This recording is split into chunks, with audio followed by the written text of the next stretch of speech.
タビューや芸能で外見に対する言及が多い。男らしいというよりは線が薄く綺麗なイケメンタイプで、芸能界でも目立つ外見なのか、一緒に作品を撮影した俳優の第一印象を聞くと、男女を問わずほとんどの人が綺麗と答える。自分もハンサムなことを知っているのか、褒められたら別に否定はしないので平気認める率直な姿に好感を感じる人が多い。千葉雄大にどうせ私は顔だけハンサムだからと言ったのが有名だったけど、ナルシスト的な意味ではなく、演技に比べて外見だけが言及されるのが大変だったようだ。小学校1年生の時から剣道を始めて、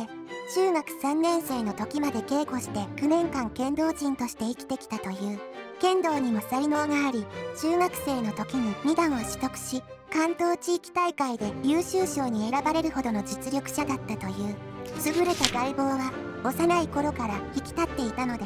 中学生の時大変な人気の持ち主だったという。入学して3日目に話も一度もしなかった女学生に告白されたし、当時通っていた中学校には2つのクラスしかなくて、同じ学年の女子学生が全部で40人ぐらいだったが、この中の3分の1に告白されたというのを見ると、中学生の時にどれだけ人気があったか予想される。中学生当時、サークルは剣道部ではなく意外とバスケットボール部だったが、当時剣道の練習がとても大変だったので、学校サークルだけは楽しみたいと思いバスケットボール部に入ったという。バスケットボール部でも主将を務めたし、学校の体育大会では応援団長まで務めたことを見ると、基本的に運動神経を生まれ持っていて、学校生活も熱心だったように見える。また小学校中学校とも生徒数が少ないところに通っていたので、この時代の友達と友愛が深くて、有名になった今も相変わらず仲が良く、たびたび会って遊んだりするという。高校1年生だった2009年に実施されたアミューズ全国オーディション2009ザ・プッシュマンに参加して、特別賞のライトオン賞を受賞し、芸能界にデビューした。実はこのオーディションは母に勧められて挑戦することにしたものであり、別に俳優になりたかったことがなかった吉沢亮は、賞金を見て参加したのでオーディションに合格した後も真剣に俳優の道を考えていなかったという。それでもオーディションデビュー後舞台で演技活動を始めてから3年目の2011年仮面ライダーフォーゼに出演しましたが、この時も吉沢亮は俳優についてお金をたくさんくれるバイトぐらいに考えたといい、真剣に俳優の道について悩み始めた時点は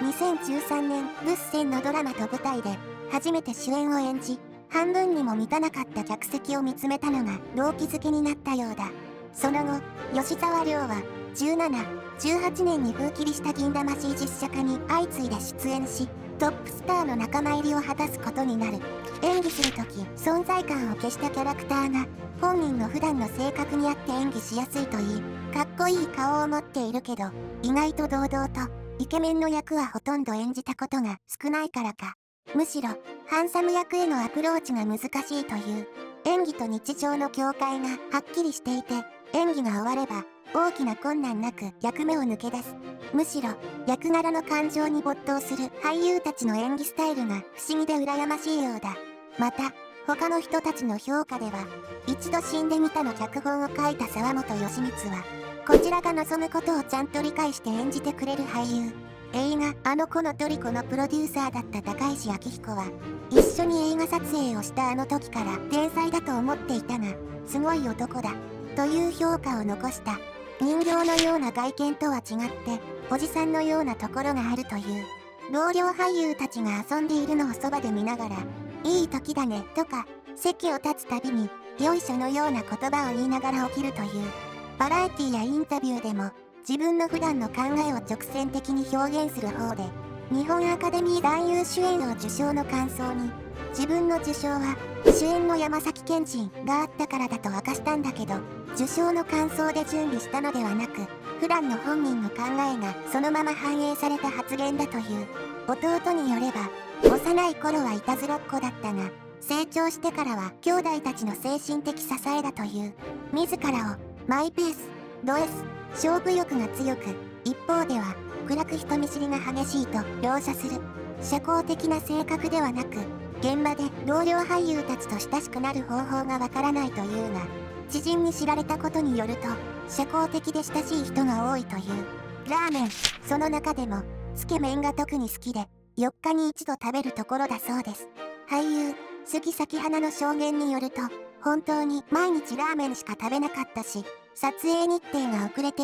計画していたラーメンの家に行くことができなくなり、世界を失った表情だったという。カニも大惜しみだ。幼い頃、特別な日にだけ食べた記憶があるから、カニを食べることは自分に与える賞のようだと言い、カニを食べるために上海まで行くほどだという。しかし、あるバラエティ番組でカニに関するクイズ問題が与えられましたが、すごいテンションで参戦したけど、いざ好きな食材に関する全ての問題を間違えて、何も食べていない。嫌いな食べ物ではサーモン貝とイクラだと言い、意外に焼き鮭は大丈夫である。京都は好きだけど休日には、朝食、昼食、夕食を UberEats で全部解決するので、東京都内どころか、よほどのことがない限り、家の外に出ないインドア成功だ。結婚については、いつかはするけど、今は自分の人生に必死になっているから、誰かの責任を取る余裕はない、という意思を表明した。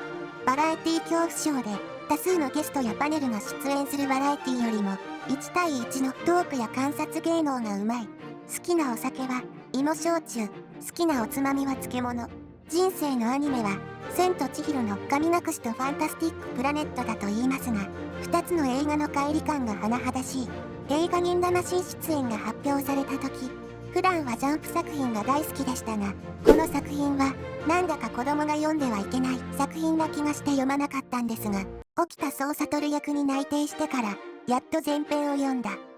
と話した。読んだ後の感想は、やっぱり読んではいけない作品でした。一番好きなジャンプ系キャラクターは、ワンピースのゾロ。単純なライフスタイルが良さそうだったからだという。虫がとても怖がり、バッタは大嫌いで、仮面ライダーの撮影時のトラウマのようだ。以上だ。